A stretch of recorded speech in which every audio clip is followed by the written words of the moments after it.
Hello everyone, welcome to Coding Decoded. My name is Sanchit Rodeja. I am working as Technical Architect SD4 at Adobe, and here I present day 28th of May Leetcode Challenge. This would be my 700 video of daily Leetcode problem. The question that we have in today is missing numbers. Here in this question we are given an array of integers wherein the elements lie in the range of 0 to n. There is one element that is missing out of this range and we need to identify that element. For all those who have been associated with the channel may know that we have already solved the question in the month of March 2021. It's a pretty easy question. I believe most of you will be able to solve it by yourself. However, in case not, I have solved this question using two approaches and it's a mathematics based question. So if you're good in mathematics, then this question is for you.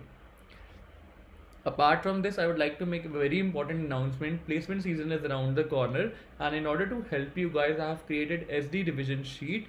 Here in this sheet, I have mentioned all the must-do questions that are needed for revision of important topics that are asked in interviews: dynamic programming, graphs, binary search, regular one, range ways, using tree set, backtracking, bit manipulation, stacks, and monotonic stacks.